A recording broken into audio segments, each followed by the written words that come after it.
knowing that I can create this boundary and create this reality of, I'm not going to allow you to rob me of my peace simply to keep you in my company. That is one of the most important things we will ever live. Why? Because if we consistently pour into people, if we consistently say yes to everyone because of our people pleasing or of our desire to just keep them around, you are going to lose you in efforts to keep them. And I don't see a world where that ever makes sense, where you devaluing you just to create some ounce of relationship with someone is ever going to be worth it. There's no situation where that's normal. There's no situation where that's okay. You need to create those boundaries. So that quote again, daring to set boundaries is about having the courage to love ourselves even when we risk disappointing others. I love me so much. I'm sorry that that's going to hurt you.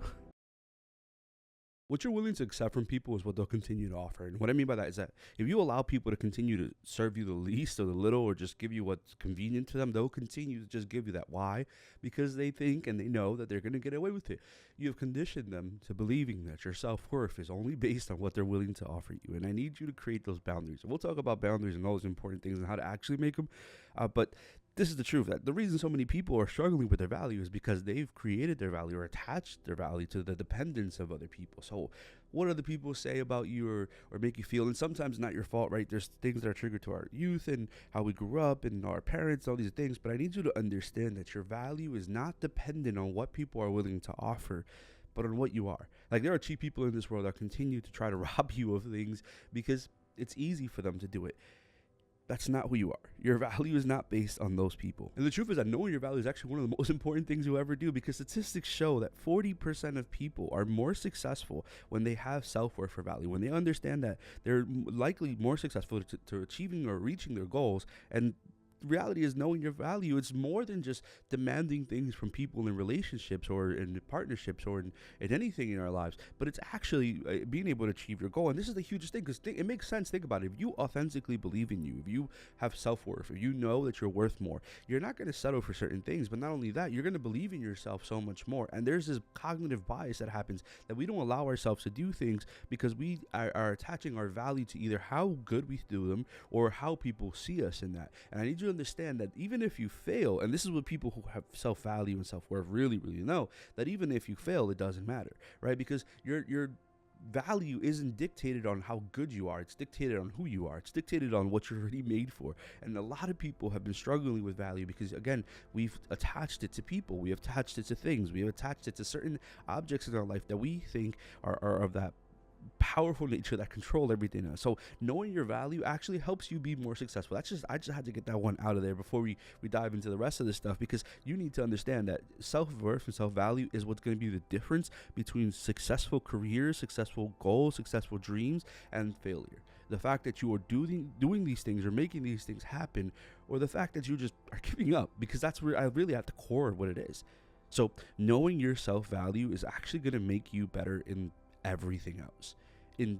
I think a lot of us, we struggle with being successful in life because the moment we fail, the moment we don't do well, we attach how we feel and who we are to that moment. We don't think that anything more can come out of it. So you need to understand that that is an intrinsic part of life, being able to do this thing, to create these goals, and we need to then be able to differentiate between those things, right? So the science of self-worth is huge.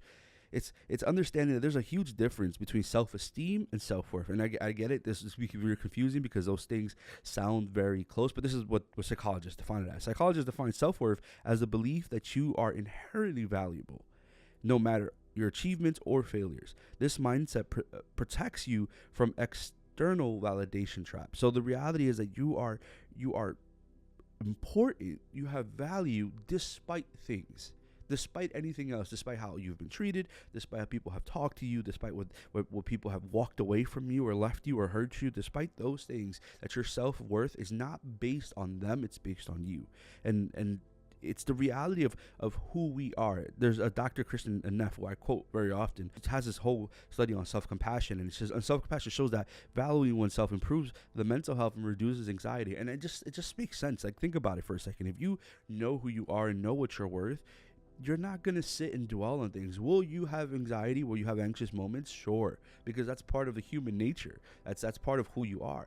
But you don't base your value, you don't base your mindset you don't base your life on everything else. You don't allow those things to run rampant in you. So you need to be able to identify that. Now, a lot of people struggle with this. Well, how do I know that I have self-value? How do I know that I have self-worth? Well, you can test these things. Do you find yourself over apologizing?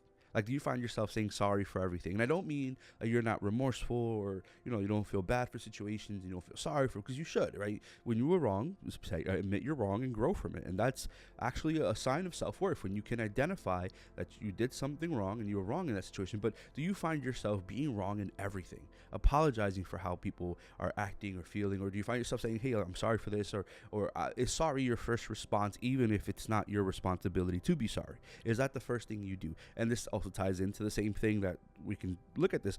People pleasing. Are you constantly looking to please people? Are you constantly looking to make people happy? Are you constantly looking for people to look at you and say great things about you? And I promise you, these are things that we all struggle with. I've struggled with this, right? There's been situations in my life where I've wanted people to look at me and say, wow, this person is so good at this, or they're so good at that. And to look at that, because again, we depend and we depict our value on how people see us or how people treat us. And if you consistently are looking for people to approve of you, there's a saying that says that if I live for the applause of the crowd, I will die by the absence of it.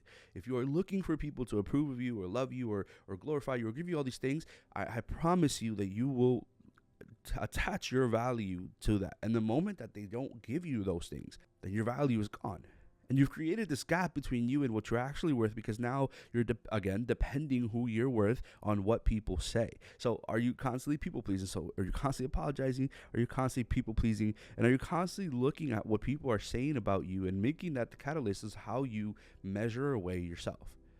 The reality is that if we don't know our self-value, somebody will tell us it. If we don't know what we're worth, they're going to make us believe that we're worth what we're not. They're going to try to take away from that, because we live in that world. There's a Stephen Chbosky said this once. He said, we accept the love we think we deserve.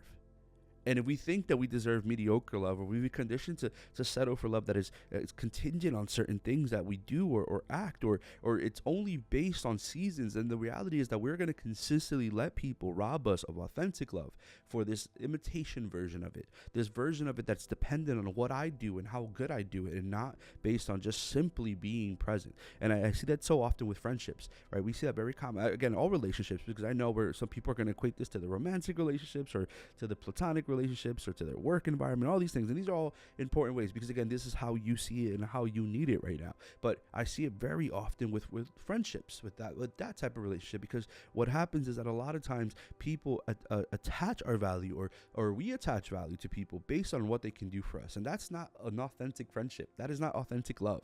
When you allow people to rob you of you just for the convenience of you, that's not authentic. And your self-worth, when you have self-worth, when you see this in people, you're willing to walk away despite the relationship or the longevity of it. You know that what's more important is not that, it's how you're going to be treated, because at the end of the day, that's all you have. That's what the authentic relationship is. So knowing your value is knowing that you're not going to sit here and people please or over apologize or create all these things just so people can actually have any type of relationship with you. And I want you to reclaim these things, right? So that we're talking about setting boundaries here. This is like the most important aspect of it. And this is in every relationship, but we need to be able to know when it's good to pour in and when it's important to step back. So to set a boundary, you need to know when to say no and when to say yes. Giving your no more authentically is giving authority to your yes. The Bible says, let your no mean no and your yes mean yes. So knowing when things are important and when things are of value to you and when they're not. Because again, this ties into people pleasing. A lot of us struggle to say no. And I really struggled with that. There were seasons in my life where I was completely burnt out because I kept saying yes to everything. And there is no value in your yes when there's no value in your no. When people can't, when it's not special, when it's not unique, when it's not something of actual worth, then there's no purpose to it. And again, this is a people pleasing mechanism. You are choosing to say yes to everything because you want people to consciously or subconsciously, whatever it looks like, to approve of you. You think that you saying yes is going to make them value you more, but the reality is that they're going to value you less because your presence is so common that to them it's easy to become nose blind to. You need to know when to say no. And this is hard. This is very hard. It's for people that are still people pleasing and recovering from that. It's going to be very difficult for you to finally step up and say no. I need you to understand that's a super important one. Studies show that people who assert boundaries have stronger mental health and relationships. The reality is that your relationships, the people that you want to love you, are going to even love you more because there is authentic boundaries. And all humans, no matter what scale you're in, all humans need and appreciate boundaries, whether they admit it or not. We all need these things. Why? Because it's structure. We are always, all of us, psychologically or consciously again or unconsciously, looking for structure. Why? Because it is the most natural thing for us. We desire boundaries. We desire to know what's what and when to do what. You have to be willing to create these boundaries where you say no to people more often even than you say yes.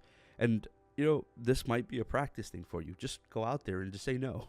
I just try to say no to things that you would commonly say yes to, especially if these things don't bring any worth or value to you personally. If they're not something that's going to edify or grow you, learn to say no.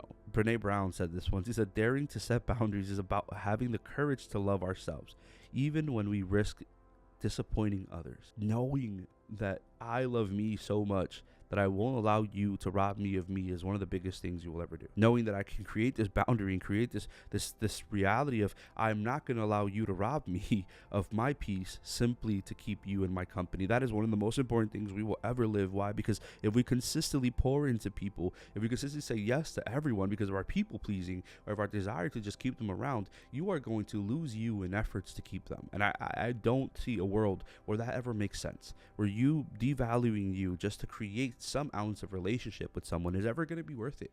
There's no situation where that's normal. There's no situation where that's okay.